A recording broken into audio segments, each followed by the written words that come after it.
Yes, we're going to have a panel discussion now where we're going to try and achieve two things. One is to show that there is solidarity in diversity in the organizations that are both represented here on the panel this morning and indeed in the audience. That's French, and unfortunately I don't understand it. Was that? Oh, somebody agrees with me. Well, I best shut up now then. The second thing, of course, is to try and find or explore the opportunity for communality between this diverse set of different groups. They're diverse both in terms of their geography, no doubt to some extent in terms of their cultural background, and of course also in terms of their themes. They represent very different groups of people, but of course at times people who might also be considered vulnerable or in some other way disenfranchised in modern Europe. What we're going to do is hear a little bit from each organization first. And these organizations have all been asked to try and identify their key priorities. Priorities which are either to be found already within this memorandum, or if they're feeling particularly controversial, priorities which aren't already found in this memorandum. And we'll hear from each of them, first of all, to identify their top priority and to just introduce themselves and their organization. And then after that, each speaker will be given an opportunity to develop their arguments a little further and explain what additional priorities they think are also important in order to achieve the vision of Europe, a modern Europe and a different Europe based on the three principles of being a more social, democratic and sustainable Europe. I'm going to begin to my right and ask Pierre Dufresne, who's Executive Director of the Madariaga Foundation, to introduce himself, his organization, and of course to identify his all-important top priority.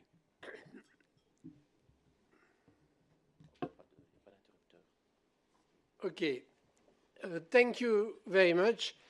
My name is Pierre Dufresne. I am Executive Director of the Madariaga College of Europe Foundation.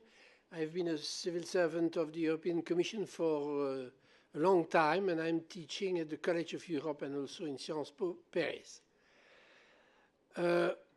Yesterday, I was attending a conference at the National Bank of Belgium for the 20th anniversary of the foundation of the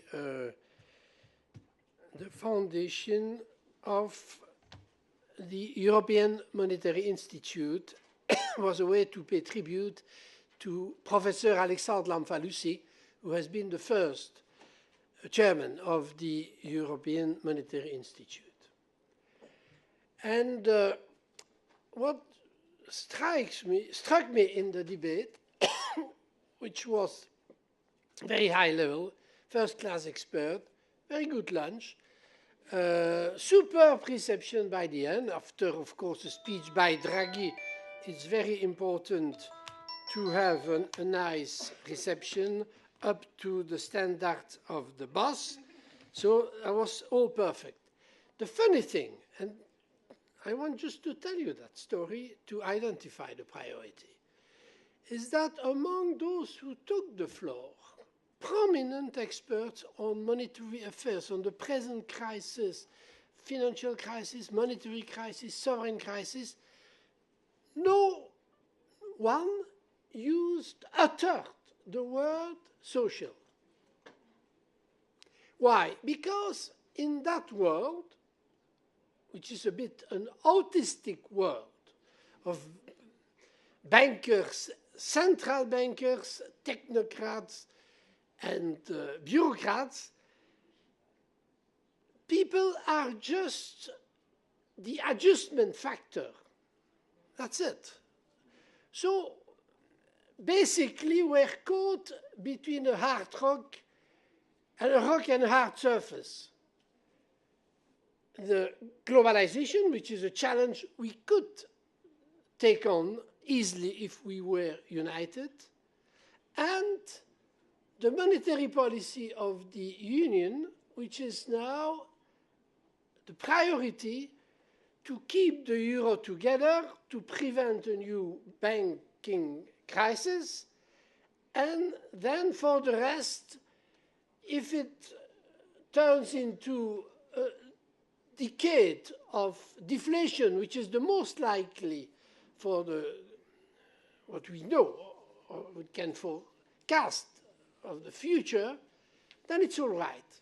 And I believe that if we don't put the priority on these central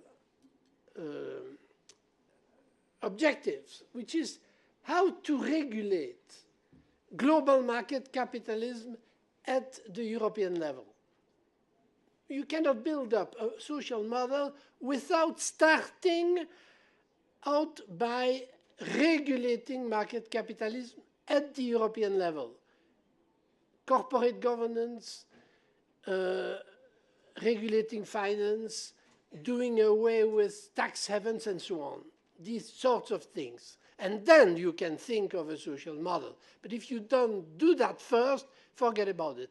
And the second is to make sure that the coordination of economic policies within the Eurozone factor in the social dimension from the start, not as an additional thing you do later on. When the damage is done, okay, you have the rescue team that comes in. No, that's, I think, the wrong way.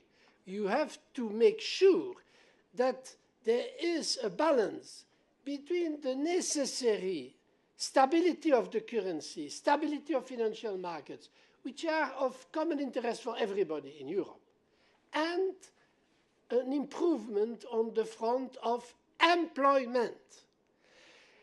And frankly, will be my last word. I cannot understand why we have given up about bringing full employment as a main objective for our societies, like if it were an impossible dream. But if labor is such an important thing in the life of people, if it is such an important thing for reducing inequalities, then we have, of course, to put full employment. It's not enough. I read your paper, and I know you have a lot of qualification to bring that in the picture. But it starts with those two things, I believe. I resume, regulating market capitalism at the European level, and for the Eurozone, factoring the social dimension with a concern for restoring full employment in the design of the policy mix, monetary policy, and coordination of fiscal and economic policies. Thank you. Thank you very much, Pierre. Thank you. Please do feel to applause if you like. Don't hesitate. So full employment is number one priority as identified by Pierre. Of course, we're here today under the umbrella of the Alliances to Fight Poverty, and therefore I'm going to ask Peter Kelly to speak next, who's the Vice President of EAPN, and he's going to explain what his first priority is. Thank you very much. Is mic working? Yeah? Okay. Thank you. EAPN, for those of you who don't know, EAPN is a network of national networks and European organisations across Europe. We now have 29 national networks across Europe and 18 European organisations in membership. So a very strong, very diverse and broad network. We've been around for almost 25 years now. And EAPN national networks played a role in feeding into the development of the memorandum. I myself attended many events, our Portuguese network, Irish, Italian, Belgian, UK, all fed in to the development of it. So I think the first thing to say is we really welcome the initiative. As a network of 29, it would be hard to sign up to every line in the memorandum, but I think it's an important development. Is one that we very much support in a way that it will stimulate debate and encourage, and we certainly encourage our networks to disseminate the kind of issues that are contained within the memorandum. We were asked originally to come up with 9 priorities coming from the memorandum. That went down to 3, and it's now down to 1. So I don't know if that makes the job easier or harder, but I think, when I wrote what I was going to say this morning, I was looking for those areas in the memorandum that meet with some of the priorities that EAPN has, and certainly looking towards the European elections in May and looking at what some of our priorities there are. We will launch our own campaign on the 4th of March.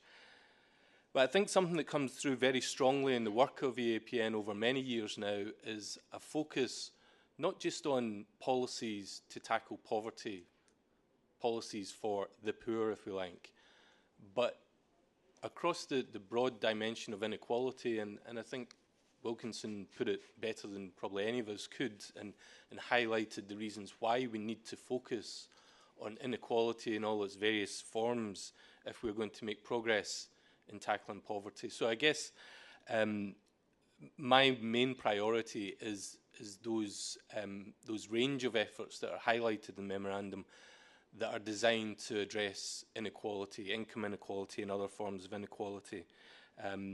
We've had 6 years of austerity. We've seen, I think, the basis for rising inequality across the European Union. And I think that's one of the main areas that we need to discuss, and we need to find ways to draw more people into our debate, into our discussion about how we effectively tackle inequality. And I do have other priorities, and I'll come back to those later. You will indeed, you will indeed. And everybody will have an opportunity to also give their additional priorities in due course. Thank you very much for that, Peter.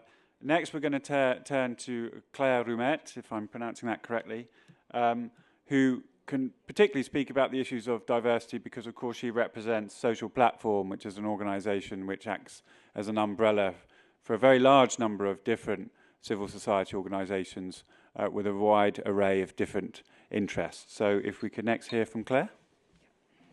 Thank you very much. Je crois que je vais essayer de parler en français. Donc la plateforme sociale, c'est effectivement un réseau parapluie, comme on dit justement en bon français, de différentes organisations qui sont elles-mêmes déjà des organisations parapluies, dont EAPN qui est avec nous sur cette table, mais aussi Social Service Europe, pas directement membre, mais donc ce sont... Ça se veut être l'alliance de toutes les ONG qui représentent et qui les publics défavorisés et qui fournissent des services sociaux. Ce qui est très intéressant en fait dans vos propositions et dans le fait que vous avez fait justement une alliance informelle, c'est qu'au niveau européen, à Bruxelles, on a essayé de faire la même chose et on travaille avec les syndicats, donc avec ETUC qui est aussi présent ici, et avec les ONG vertes, les ONG de développement, pour essayer ensemble d'avoir un agenda commun pour la prochaine commission. On avait déjà fait ça en 2009, on avait déjà commencé ça 5 ans avant, donc 2004. C'est donc la 3e fois qu'on essaye ensemble, 5 grandes organisations parapluies, de définir un agenda commun. Et ce qui est très très intéressant, c'est de voir que ce qu'on va produire et qui va être normalement disponible dans la semaine prochaine ou dans deux ou 3 semaines, est très similaire aux priorités et aux propositions que vous avez identifiées. Donc la bonne nouvelle, c'est que Bruxelles n'est pas complètement déconnectée de la réalité. Et la deuxième bonne nouvelle, c'est qu'en plus, je pense que vous avez sur la table, et nous avons sur la table, un ensemble de propositions qui font un projet cohérent. Et je crois que ça veut dire qu'il y a quand même une conjonction d'initiatives et de débats qui peuvent justement amener finalement un nouvel agenda. Donc pour reprendre la question qui m'est posée, qui est d'ailleurs de me déterminer sur une seule priorité, je dirais qu'effectivement, le même objectif que celui souligné par Pierre Defreyne, c'est-à-dire qu'il faut juste réguler les politiques de marché. Dès le début de l'introduction ce matin, c'était assez clair que c'était l'agenda aujourd'hui. Et pour ça, je crois qu'un des outils possibles, en tout cas celui qu'à la plateforme et dans la Spring Alliance, donc cette alliance de différentes ONG, on voudrait vraiment promouvoir, c'est revitaliser totalement la démocratie européenne, donc, puisque ça c'est pour l'instant l'objectif, mais de manière générale, vraiment passer à une étape supérieure.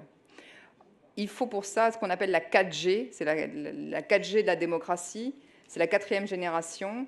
C'est une démocratie qui serait fondée sur une démocratie représentative beaucoup plus forte qu'elle ne l'est aujourd'hui, avec un droit de regard non pas seulement un droit de regard du Parlement, mais un Parlement européen qui a force de proposition et de décision sur toutes les politiques européennes. Il est temps d'arriver à cette étape de la construction européenne. Une démocratie participative totalement renouvelée et avec des vrais outils. Un dialogue civil, comme vous l'avez noté justement, donc ça c'est la proposition, je crois, 7 du 3e pilier des propositions. Un dialogue civil qui a des vrais moyens, mais aussi un vrai rôle, autre que celui seulement d'être consulté de temps en temps quand on veut bien. Et encore, enfin, parce que franchement, pour l'instant, il n'y a pas de dialogue civil réel. Ça sert absolument à rien. On est à peine partie prenante de 2 ou 3 d'endroits où on discute et où il n'y a pas de suivi et où il n'y a aucune obligation. Et bien sûr, un dialogue social aussi renforcé. Parce que ça, c'est un petit peu ce que nous a montré tout à l'heure le professeur Wilkinson, c'est cette descente constante de l'influence des syndicats et de l'influence de partis socialistes dans la génération, enfin dans la genèse de l'agenda politique. On voit c'est son premier slide, cette décroissance de l'influence des syndicats arrive justement à la société qu'on connaît aujourd'hui. Donc je crois qu'il faut absolument revitaliser le dialogue social, le dialogue civil, la représentation démocratique, enfin la démocratie représentative et la démocratie participative. Mais pour ça, donc il y a différents outils possibles. Le premier outil, c'est de soutenir des initiatives comme la vôtre. Ça, l'Union européenne peut le faire et doit continuer à le faire, et de façon beaucoup plus systématique, mais aussi d'organiser le dialogue civil au niveau européen de façon autre, avec un vrai poids. Il y a aussi d'autres outils, et un des outils actuels qu'on voudrait le plus promouvoir et qui justement n'est pas dans votre manifeste, et ce pourquoi j'insiste maintenant, et je finirai par là, c'est la transparence. Aujourd'hui, il n'y a plus de raison pour faire des négociations à porte fermée. Nous exigeons la transparence complète de toutes les étapes de négociation, parce que justement, c'est l'unique moyen, je crois, pour essayer de réguler l'économie de marché, comme vous l'avez appelé de vos souhaits. C'est seulement si les citoyens ont un réel poids, parce qu'il y a une transparence et que les politiques ne peuvent pas revenir vers les citoyens en disant ce qu'ils ont fait ou ce qu'ils n'ont pas fait, parce qu'il y aura justement une transparence complète, qu'on pourra effectivement revitaliser la démocratie. Voilà. C'est beaucoup plus clair. Je vais parler en français. Thank you very much, Claire. One priority there explained in several different ways, and it's very interesting. We're now going to have a different speaker coming from a different perspective. That's Ronald Janssen, who is the economic advisor to the ETUC, and will speak, I think, from a slightly more trade union perspective, but if I have that correct. Indeed, Chair. Thank you for giving me the floor. As you said, I work at the European Trade Union Confederation, which most of you probably know, but basically we represent the view of trade unions in Europe. We are also engaged in the European social dialogue. Now, you've asked me to identify one priority, and my number one priority can be found a little bit hidden in the manifesto on page 25, where it says the countries with surpluses in trade balances must invest in regions with a deficit. I think this is a key phrase, because this is a major problem we are facing in Europe. We have the countries of the periphery of the South who are in major troubles. Their economy has been destroyed, unemployment rates at 25–30%, with no perspective of a significant improvement. And what has been done in these countries is to try and get out of the crisis by cutting wages. To give you one taste, in Greece, for example, the nominal wage has been cut by 20%. Think for yourself, look at your own wage bill and think that your wage bill, your wage is being cut by 20% and what this represents for you. So this has brought these countries in enormous difficulties, but it's also dangerous for the rest of us because there's a contamination effect going on. If you look at what the discussion in Europe and in particular in France, we all know of the U-turn of Mr. Hollande, well, that is no coincidence because France is under threat from Spanish wage competition and from Italian wage competition. And when France makes its U-turn, the rest of us will follow, Belgium, Austria, and so on. And in the end, this will lead to deflation. A lot of economists are already talking about this, the danger of deflation, and then they're looking at the ECB. What can the ECB do? Well, the ECB can do nothing about this because the problem is deflation of wages. So Europe is going, in that sense, in a completely wrong way, and this brings me to the priority we also identify as E2EC. We need a different approach to these problems, and what we need is a major European investment plan. The logic of this is rather straightforward. We notice that there are enormous savings at European level that do not flow into investment, into the real economy. So our proposal as E2EC is to collect these savings at a European level through a European financial instrument. That can be the European Investment Bank, but it can also be another instrument. So we have an instrument of European collective debt that collectivizes, that collects these savings.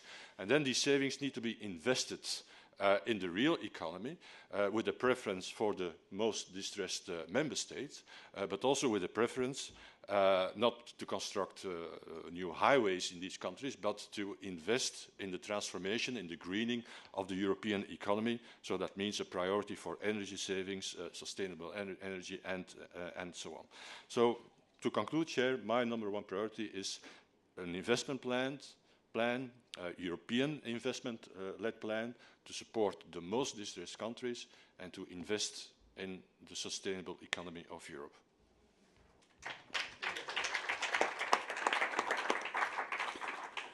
Thank you very much, Ronald. A very clear priority there, and obviously one that we'll want to pick up further in discussion.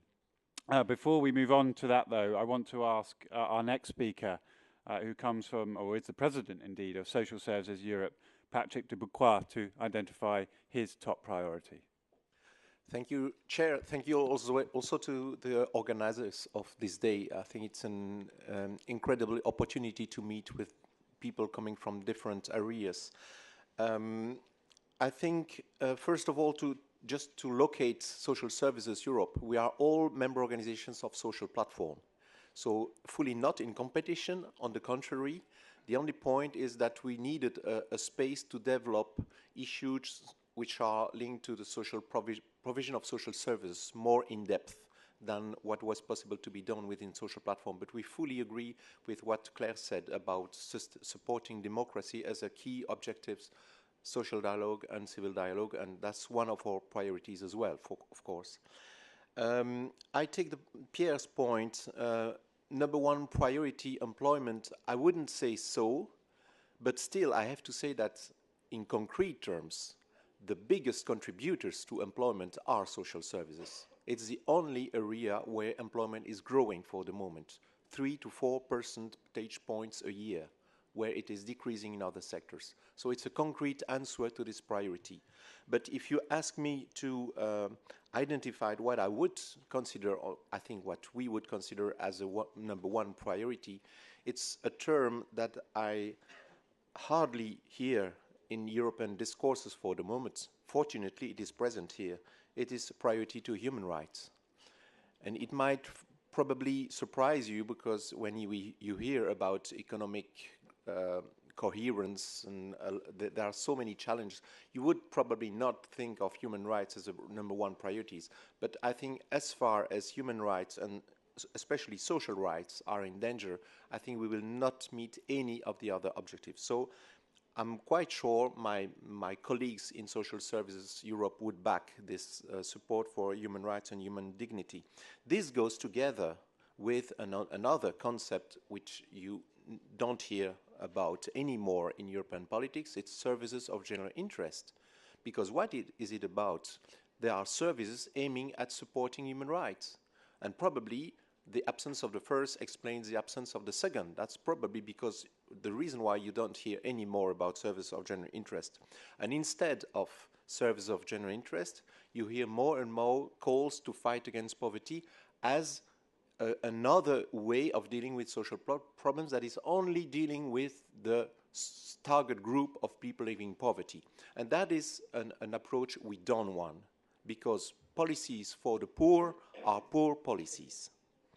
What we need is universal protection, and that has to be based on human rights policies.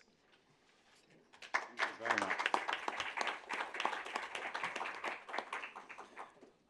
Well, a fantastic phrase there, policies for the poor, poor policies. Again, good stimulation for debate. We come on to our last group now, which I'm not sure I can pronounce properly either, Euro Memo Group. And we have two speakers from Euro Memo Group who each have half a priority each. Mahmoud Maskoub and Jeremy Lehman. I'll have to leave it to you two to decide who's going to speak first. Thank you very much. We haven't been, is it okay? We haven't been trying to cheat the rest of you by having two people here to give two priorities, but we have had a division of labor, so that I think would explain it. So, Euro Memo Group, thank you very much for inviting us here. Euro Memo Group has been in existence since 1995, and it comprises of economists from across Europe, which have been providing European Union with alternative economic strategy in the past more than nearly 20 years. And basically it has been financed by European Union until the money dried up, and we are now self-financing, or self-poor, I should say. The priorities that I want to put on the agenda in terms of my area would be more on the social side, and Jeremy will continue on the finance side. One of the most important one, which has already been touched on, is the social dimension of the crisis. The crisis has a social dimension which ranges from poverty, unemployment, precarity in working conditions, and erosion of social rights, as the previous speaker has said. So this is one of the most important one in terms of the social dimension of the crisis, which has two, in my view, in our view, I should say, 2 to 3 areas which had for intervention. One of the intervention areas in terms of short term. We cannot postpone all the management of the social dimension of the crisis to investment in the future. This takes time. But we need in the short term, the next 2 or 3 years, to manage mass unemployment, especially among the youth, and also its gender dimension, and that has to be done very clearly and very soon. A part of this is asymmetric support. Symmetric support doesn't work. Asymmetric support, meaning that you have to take from the rich and to give to the poor, to equalize the short-term impact. And the priority, which in the medium term should be on the agenda, it is to bring to have a single market with a social soul. That's what we need, and I hope that I can clarify this further. And I'll pass on to Jeremy to tell us about the finance, money, etc. Okay, thank you very much.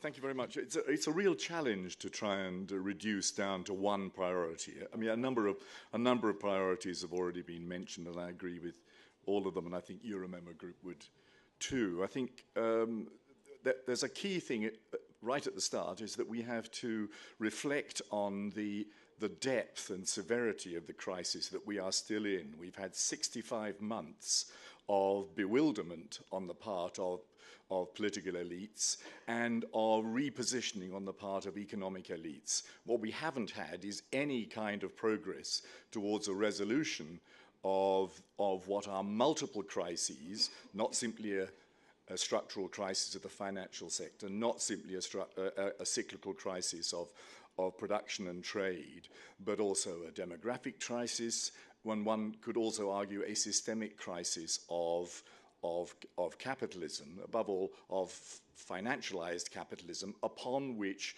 we have become fatally dependent.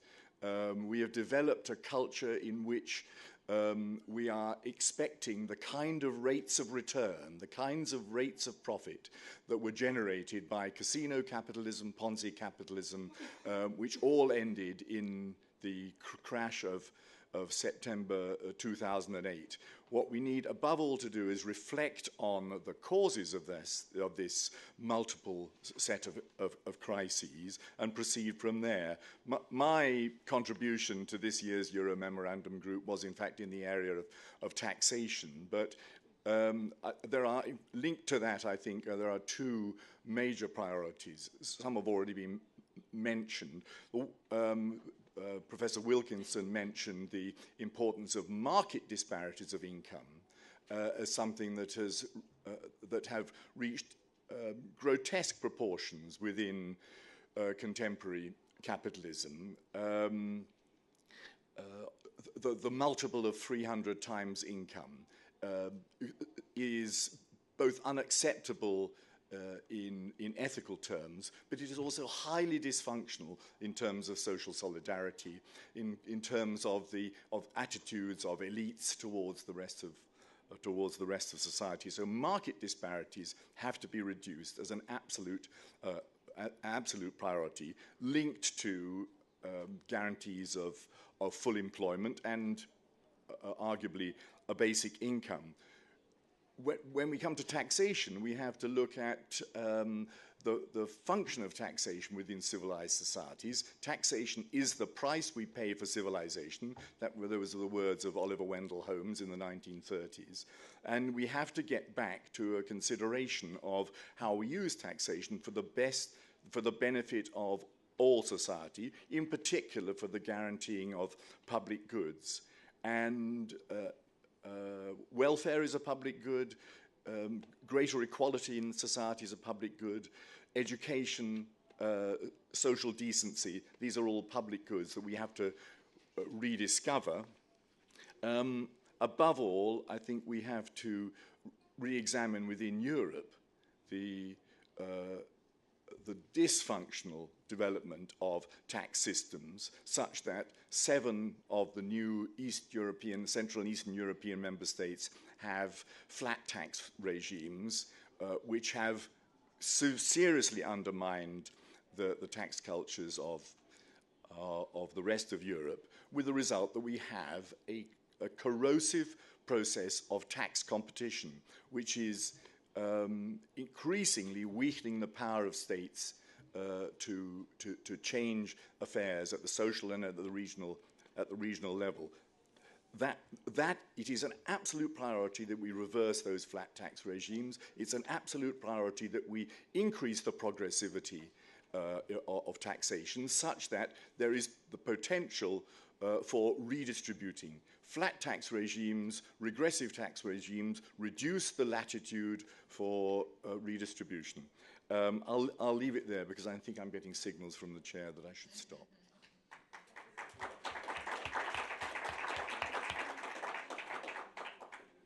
Okay, thank you very much to all of our speakers.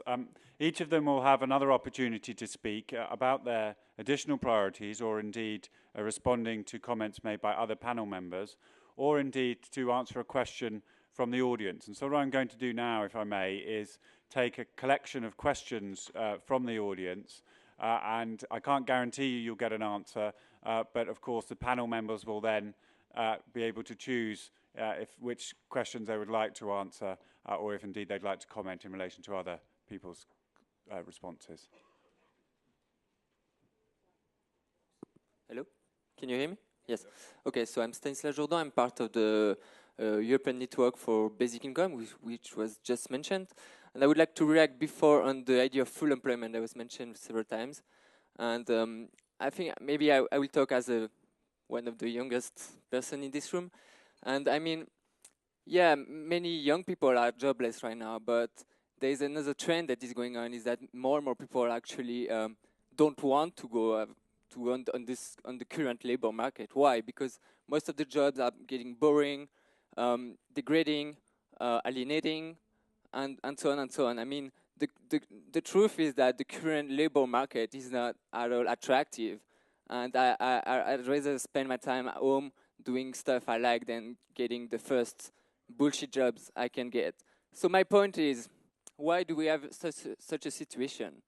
Is that it's not only because we have a problem with jobs, it's also because we have a problem with more social rights in general. Because when you don't have social protection outside of the labor market, you get more precarity, and then not only you have problem inside the job market with people getting poorer even when they are working, but you also have an exclusion of people who cannot get a job even when they want to.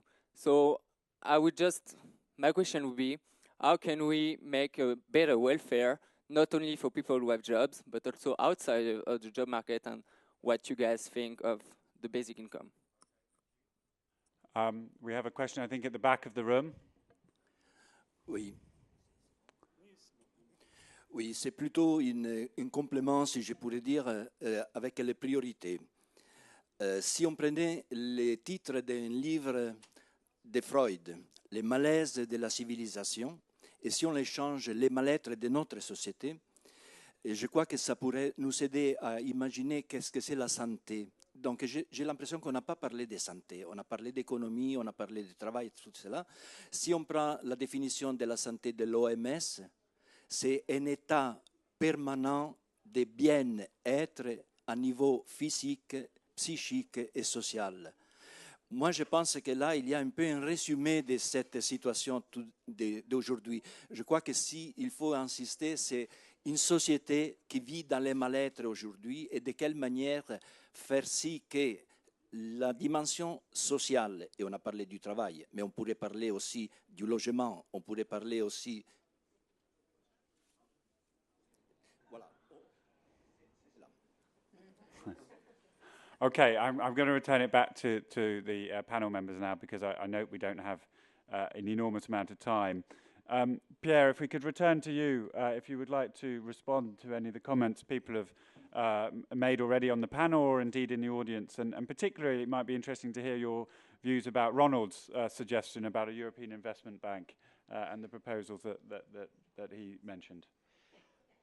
Well, I have nothing against, quite the contrary, I'm for. But these are marginal solutions. They're important, they contribute to productivity, they contribute to convergence, that's true, but they can't have the macroeconomic effect we are looking for. What I think is absolutely central today is to have a budget at the level of Eurozone which recycles current and surpluses. Surpluses and deficits in an automatic way. That's the key point. We need that to supplement the role of the markets. The markets don't have done that. They can't do it anymore. To the same extent, we have to supplement that role of recycling by a central budget. That's one thing I wanted to say. But I'd like to raise the question of the matching skill. Je vais vous dire une chose, et c'est un vieux monsieur qui parle, c'est que les jeunes d'aujourd'hui, je les trouve formidables, comme vous. Hein? Ils sont tous formidables, ils ont tous été formidables, ils seront toujours formidables, c'est le privilège des jeunes. Ça, au moins, ils ne le perdront jamais. Mais il y a quand même une difficulté. Regardez les statistiques de l'OCDE sur le matching des emplois et des talents. Vous voyez une orientation excessive des jeunes aujourd'hui vers les sciences sociales et trop peu vers les sciences dures. Nous avons besoin d'inventeurs en Europe. Pourquoi? Parce que nous devons élever notre niveau d'innovation. Dans le monde global, notre rôle va être de poursuivre l'escalade dans l'innovation technologique et nos jeunes doivent aller dans ces métiers-là. Et trop de jeunes, aujourd'hui, je m'excuse de le dire, choisissent la facilité et le confort. Ils ne font pas tout l'effort qu'il faut faire. Et ça commence quand ils sont très jeunes. Et donc, il faut poser le problème des deux côtés. Créer les emplois qu'il faut, mais donner les formations qu'il faut et changer la mentalité. J'aime bien votre réflexion sur le malaise dans la civilisation, parce que je crois que dans le malaise dans la civilisation, il y a ce manque d'appétence d'une partie de la jeunesse, et nous en sommes tous responsables. Je ne mets pas le blâme sur les jeunes. Manque d'appétence pour aller plus loin, faire des efforts peut-être plus grands, de manière à combler ce gap entre les talents et les emplois. Il ne faut pas passer ça sous silence. Si on est de gauche, il faut être exigeant vis-à-vis de cette partie-là du raisonnement aussi. Je ne vais pas m'opposer frontalement à Pierre, mais je n'apprécie pas trop le fait qu'il assimile sciences faciles à sciences sociales, parce que je pense qu'il y a des sciences sociales qui sont difficiles. Et d'ailleurs, il connaît quelqu'un que je connais aussi qui est dans ce cas-là. Mais indépendamment de ça, j'ai aussi une fille ingénieure, hein, donc sur les sciences dures, je suis d'accord. Mais il n'y a pas que ça. Et je pense que dans le document de l'Europe sur l'investissement social, on montre qu'il y a dans le social aussi la possibilité d'un réel investissement. Et je pense que c'est important à souligner. Maintenant, sur la question de basic income, bon, je pourrais répondre à titre personnel, mais en tant que président de Social Services Europe, comment est-ce que je pourrais aborder ce problème? Une façon, à mon avis, de jeter un autre éclairage, c'est que quand on parle de protection sociale, on a cette fameuse grande distinction entre les services en nature, in kind, et les services en espèces, in cash. Et donc, clairement, la notion basic income est dans le registre cash. Et je pense qu'il faut être prudent par rapport à ça, parce qu'il y a une tendance actuelle d'une série de milieux, au nom de l'autonomie de la personne, au nom de tout ce qu'on veut, de court-circuiter tout ce qui est mis en place en termes de politique de prévention. Je pense par exemple à la formation de compétences dans le domaine de l'accompagnement du handicap, etc., au profit de politiques qui viseraient tout simplement à donner des budgets personnels. Je ne suis pas du tout opposé au budget personnel pour des personnes avec un handicap, mais ça ne peut pas être la seule politique suivie. Et donc le raisonnement serait un peu le même aussi. Je dirais que si l'investissement dans des services sociaux fait vraiment partie d'un investissement dans la protection sociale, et ça, on ne peut pas transiger là-dessus. Thank you very much. Peter, the Anti-Poverty Network, what does it think about benefits in cash or benefits in kind? Or what? Seems to be a conversation going on at the end of the table. EAPN would always argue that a decent, adequate minimum income is a requirement of any social protection system. That's the bedrock, and it's almost guaranteed that across Europe we don't have that in any member state. And I think the social services that accompany those adequate minimum income systems are equally required. It's almost dismissive to call them flanking services, as though the income is sufficient and then you just need some services around about it. We need both. I think reflecting on some of the other priorities within the memorandum and some of the other aspects of what's come up so far, we've talked a little bit about employment and full employment. For the last at least 15 years, but more, the discussion about how we address poverty has focused largely on employment, but that discussion about employment has largely been without reference to quality of employment, and it maybe reflects some of the issues that we've already discussed. So I think if we're looking at priorities, and it's in the memorandum, we need to think about the quality of employment that we create across Europe. We know that simply creating jobs does not address poverty. We know about the existence of in-work poverty, and those are things that we can tackle and can tackle, I think, relatively easily. One other final point that maybe mentioned, we discussed, and Claire, I think, mentioned social dialogue and the importance of that. And I think that is vital if we're to take the kinds of discussions that we have in rooms like this, where we seem to agree with each other, although perhaps disagree around the edges, but broadly I think we agree with each other.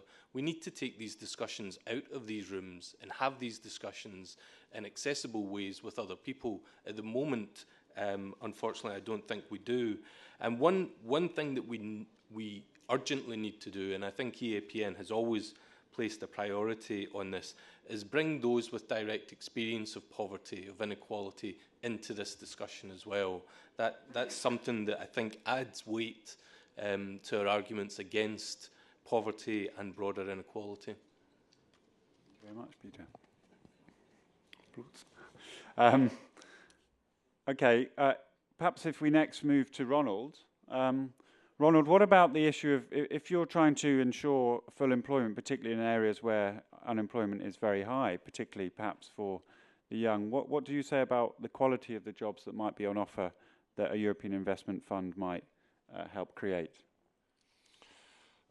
Well, I think it's a trap to think that if you have high unemployment, you should go for a policy that would create any type of job. I think that is a major trap for two reasons.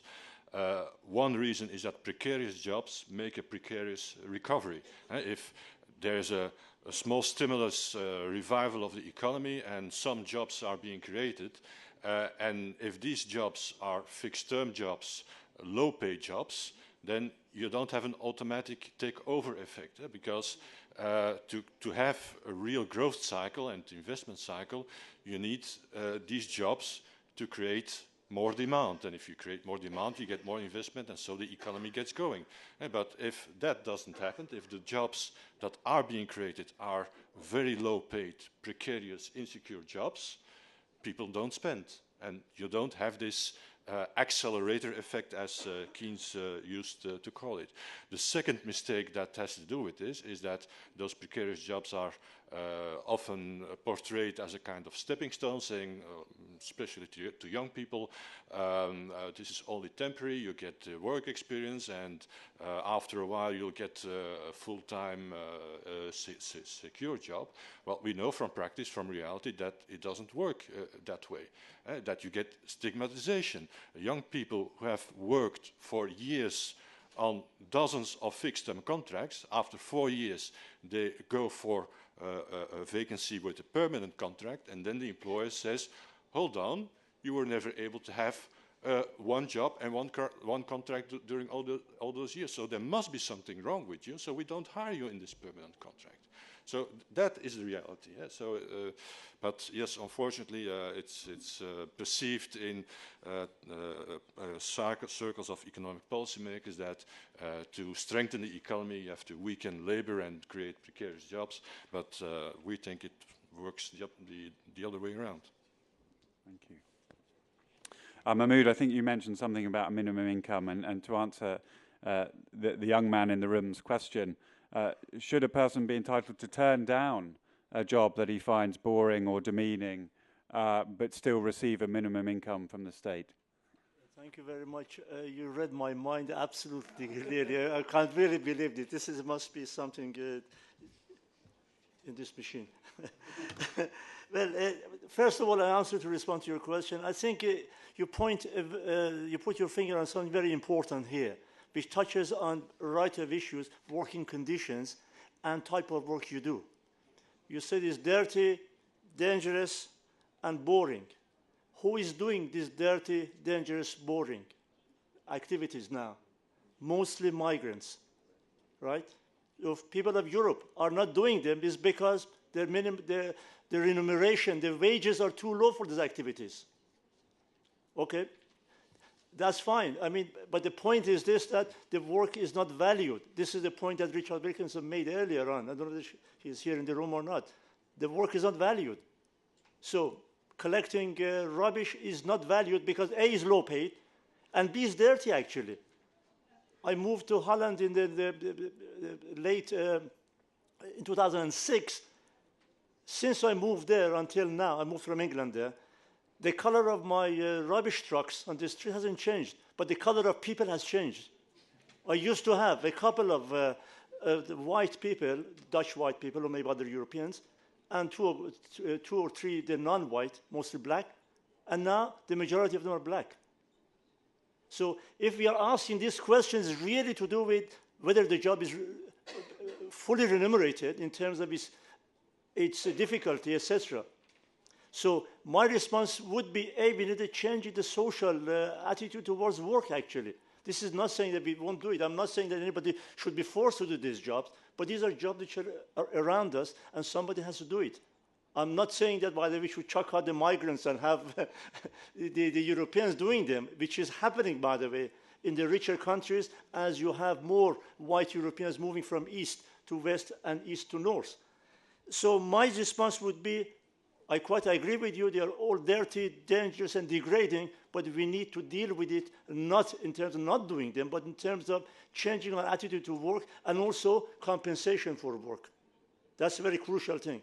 If somebody, if they reduce the wage gap within the social services, within the municipalities, between top managers and people who do the dirty work, I'm sure more people would be willing to take them up. I want now to come back to the issue which you discussed about minimum income here. I think in terms of our response to welfare and the standard of living in the European Union and around the world, by the way, we have different the instruments. One is the market income through wage, which we all agree and which should be, the gaps should be lowered, etc. But there are other areas here. One is to do with the cash side of it. Some of the income comes in the form of cash. We live in a market economy. We need to go and buy stuff in the market. But there are also services and goods which have been taken out of the market either fully or partially. This is called the commodification of the stuff, basically. Vaccination right across the world now is decommodified. It's free of charge. Why is that? Because there's a public good and you need it. You can't do without vaccination. Nobody charges for vaccines, even in poor countries anymore, right? But there are other services in health, education, which have been partially decommodified. The state takes responsibility maybe fully up to primary education, up to higher education, etc., or a state will pay 50% and the population will pay another 50%.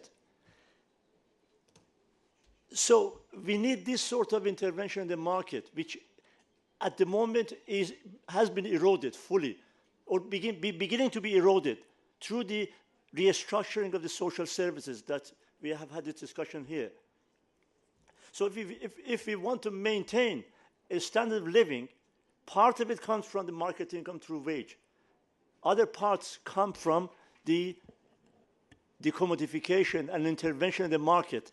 And part of this intervention in the market goes also to the labor market, which we have already discussed this here in terms of precarity of work.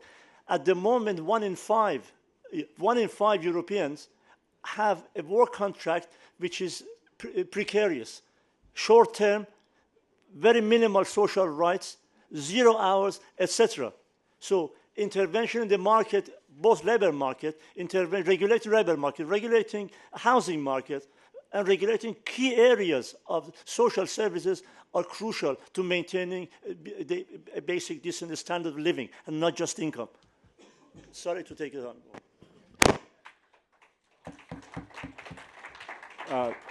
So more intervention in the market, but in order to achieve that, do we need more democracy in Europe? And Claire Roumet?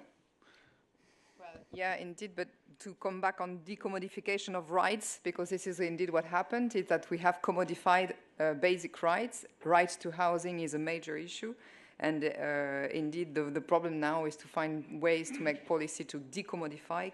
But it's the same thing for money. Even money should be, in a way, decommodified, because today banks are not playing their role in the economy. They are not lending anymore. They are speculating with the money, and there is a lot to be done there too.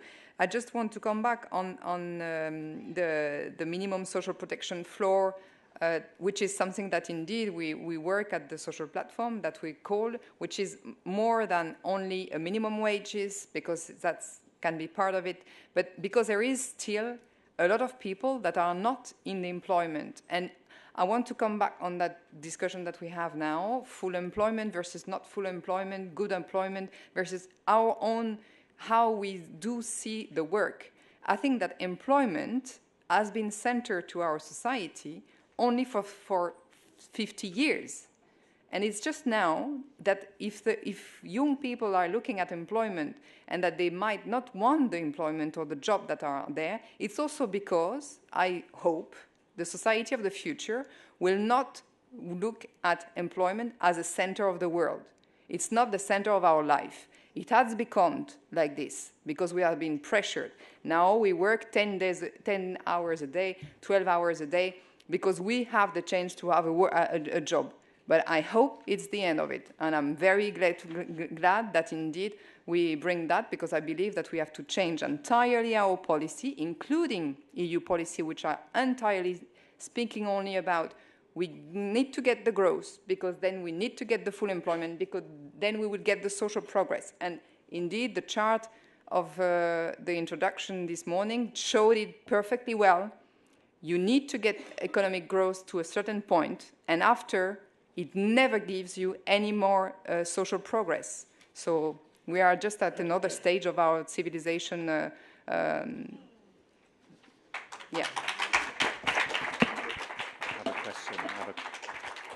There is a lady in front of me who has been desperate to ask a question for about the last half hour. So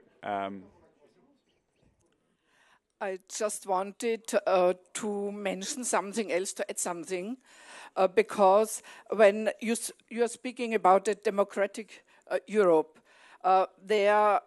and equality, there should be mentioned the equality between men and women too, because it's also that there are many working hours without payment, and this you have mentioned now. And when you're reducing working hours, and when you're adding basic income for everyone from the birth to death, you can choose how you want to live. You take a part of working hours, which is paid, and another part is working hours for doing something in society, perhaps without payment, and for the family. And then you can live as you want to. You have some freedom. And I think I can add something to more equality. People are more healthy and when they have more equality. But it's also true that they have more health when they can decide how their life should be.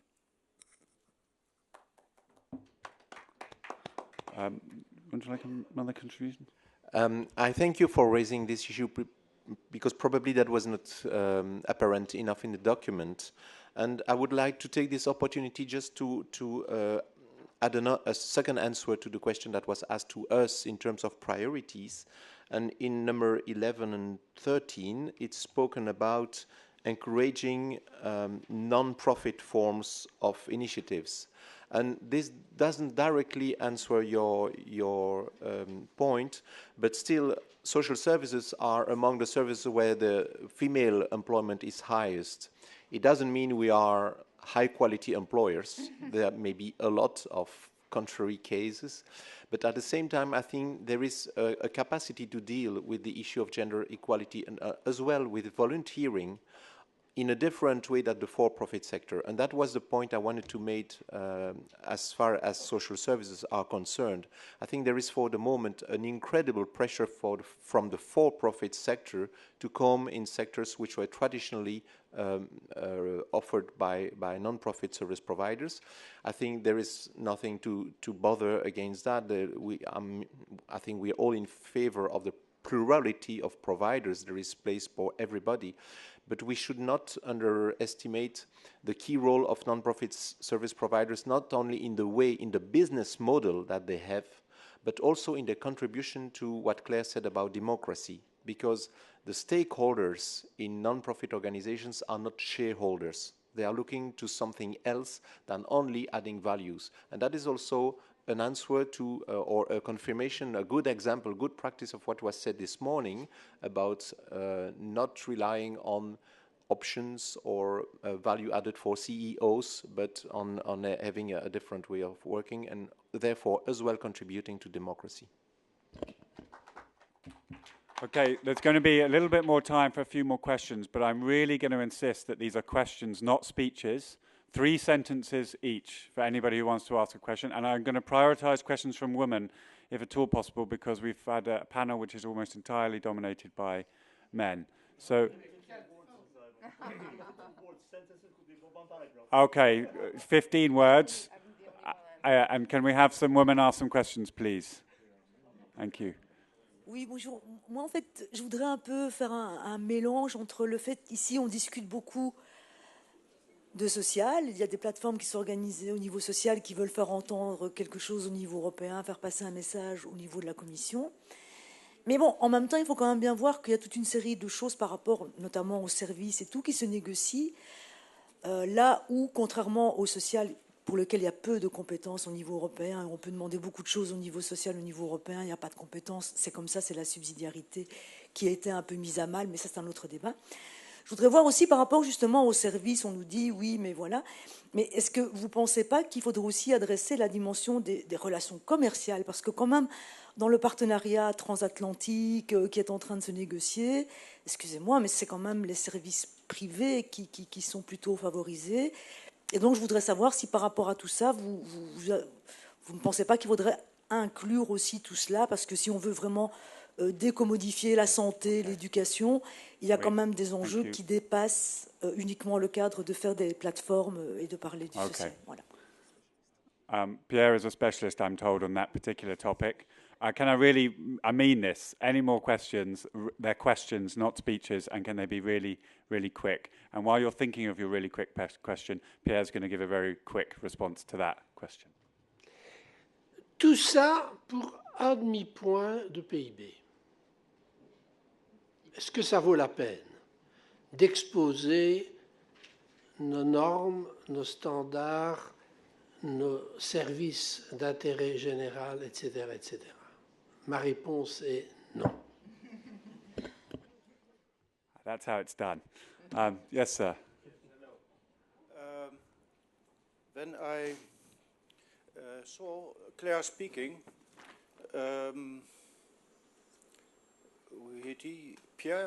Claire was speaking and Pierre was nodding no. And then you were nodding no when Claire was speaking. Yeah, that's true. Okay. And then I wondered how the twain can meet. Can you answer to that? Mais pour moi, le plein emploi ne passe pas par la croissance. Full employment doesn't come necessarily through growth increase. If we put that as a preliminary condition, we forget about full employment. So we have to discuss seriously how we're going to share the existing work without falling into the poverty trap for the workers. That's the real challenge for our society today. I think we have another question at the back. Yeah, thank you very much. I just noticed that we only heard one person speak about the environment or sustainability at all, and this was Ronald Janssen from ETUG, and he spoke about greening the economy, which is, I think not everybody would agree that greening the economy is the way forward to sustainability or sustainable development. Could you comment on this, please? That's for you. Do I have to push this on? No, it works. It works like that. Well, what we observe is that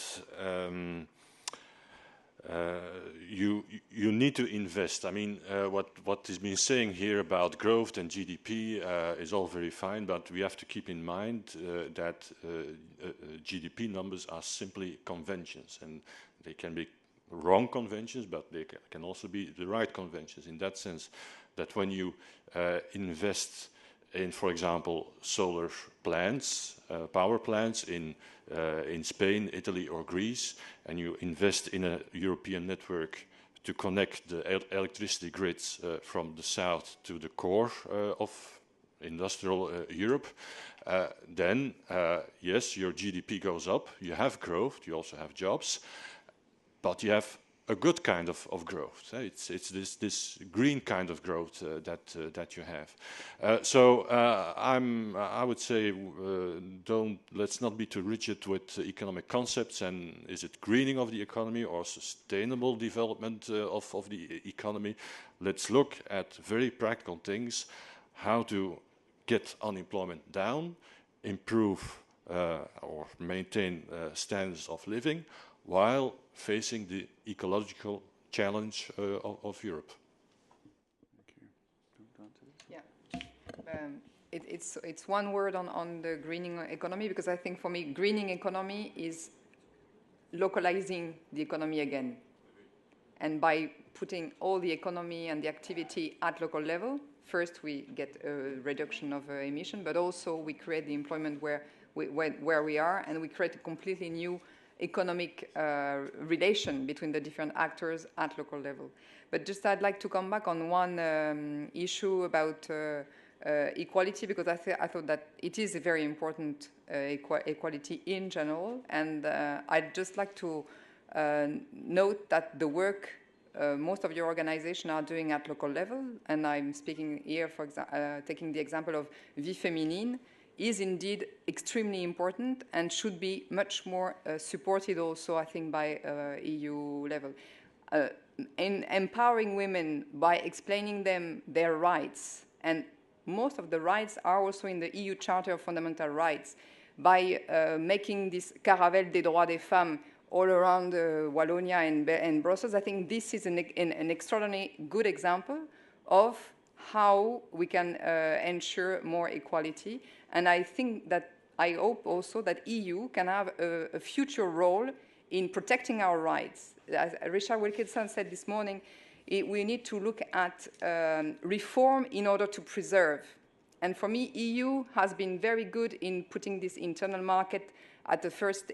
That was one stage of development. But the further stage of development might be to protect our rights, the rights of EU citizens, because the EU and the Commission also have as a role to ensure that the Charter of Fundamental Rights is there, to ensure that in Hungary you have all your rights, even if you are an Hungarian citizen, to ensure the protection of civil demonstration in Spain. And this is an EU role, which I don't see any institution taking it seriously, and that I hope in the next stage of the EU development we will have. Increasing references to the notion of power, and I'm going to ask Jeremy to say something quickly about that.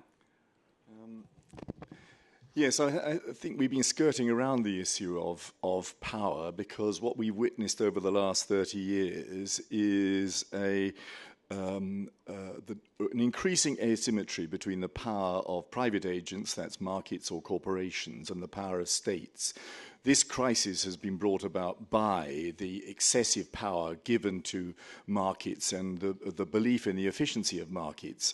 And the crisis has, in fact, challenged the state to come up with answers. So far, it hasn't come up with many answers. And it strikes me as being one of the key challenges facing us, that we have to think of power relations and ways of restoring the power of democratic societies over rogue agents within private markets. There's an important debate going on in the European Parliament today about the anti-money laundering directive. If it is passed and if it is taken on as a European directive, that could make a huge difference to the restoration of some power of the public sector over corporations. They will no longer be able to hide behind shell companies. We will know who the beneficiaries are of the companies that are registered in tax havens. So this is an absolutely crucial issue, and it's a crucial issue that has to be mediated by this kind of alliance, by the maintenance of cooperation between a wide section of social groups, and intensification of the campaign to redress the balance within Europe. Otherwise, we are facing increasing fragmentation and a disaster akin to the end of the Roman Empire, as far as I can see. Thank you very much. Okay, we're reaching the end of our discussion now, and each of the panel members, I'm going to ask one final question of, which they must answer very quickly. The writers of this memorandum have agreed 3 key phrases, or words rather, for a new Europe: that it should be social, that it should be democratic, and that it should be sustainable. And assuming all 7 of our panel members agree with those 3 words, I'm going to ask them to give what their 4th word would be, and a very quick explanation as to why, starting with Mahmoud at the end of the table. Thank you very much. Again, you have read my mind very clearly here. I don't know how it comes about. Simple, very quickly, is basically if we want to maintain the Europe as it is, and European Union, more focused form, it is the legitimacy of a social model and not the financial crisis and euro, which is the Achilles heel of the current crisis and the current EU problem. So we need to have the social model back on the center, in the center of the agenda. The social model which guarantees certain level of income and certain level of standard of living. Thank you. Adding the word model to the word social. I'm not quite sure that's what I had in mind, but anyway. If we could move next to Ronald then, please. Well, my mind springs to what the president of the ECB, Mario Draghi, said 2 years ago when he declared in the Wall Street Journal that social Europe is gone. So what I mean to say by this, what I mean to point to this, that it's all very well to talk about social indicators and social policies and social cohesion and so on. If you get your economic model completely wrong, then you will destroy the social model, and with that, social Europe. So let's focus also on the economic model, in particular the model we have in monetary union, because if we can't fix that, forget about social Europe.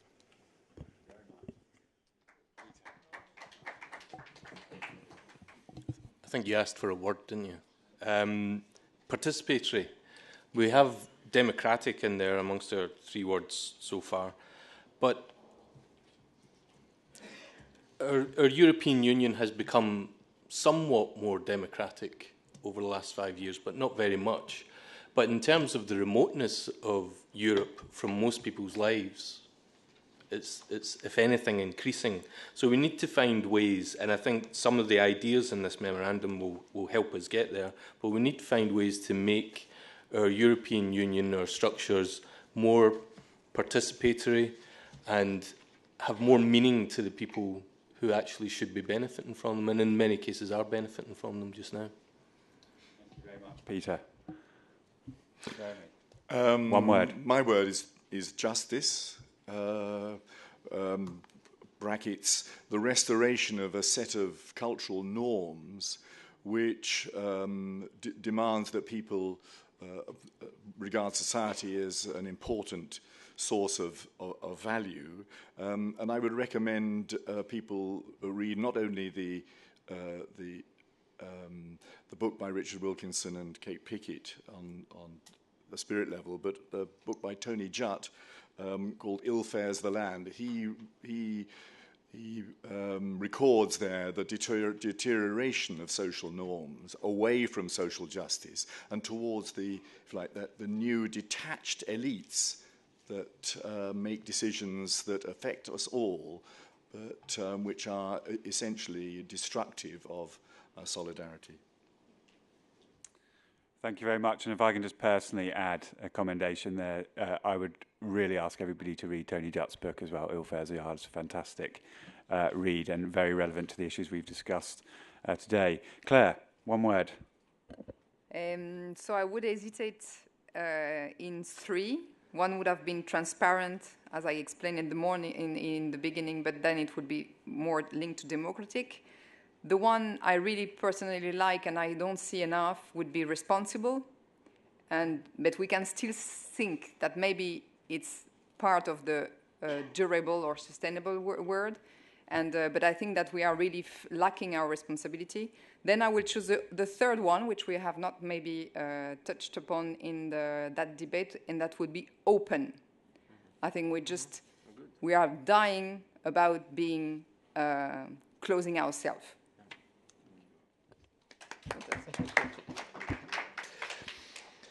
I think the three terms that I use are catching the essentials. The one I would like to add is, in reality, more developing an idea that is behind there. It is convergent.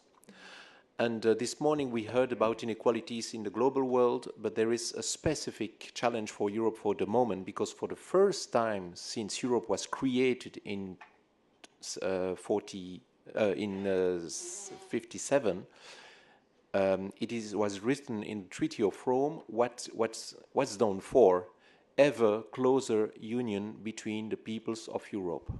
And that was translated as well in economic terms, as Ronald said. And for the first time since the creation of the European community at that time, there is no convergence anymore, there is divergence. And this is the source of a lot of disconnection with the European project, with the European dream, and also with a sense of justice. And that is, I think, what we have to pay attention to. And Pierre, the last word. The last word is strategic. We had an interesting discussion, but extremely European-centric, very much inward looking, whereas we know that most of the difficulty we are facing now come from the change in the world economic balance and in the world geopolitical balance. And the question really is very simple. Either we gang up with the US against China and the rest of the world, the West against the rest, and I tell you, it won't take a long time before our European social model is Americanized through that strategic alliance with the US. If that strategic alliance is not on a footing, that's the key point. Or we can think of Europe as a pole in the new multipolar world with its own identity, and the identity of Europe can only be the social model. But we need to make ourselves respected. We need to engage with others on an equal footing. We just cannot be the nice, soft power and by the way, the social... No. We have to express our vision in a way which is understood first by our American friends. Strategy is not against America, but it's in order to protect America against itself.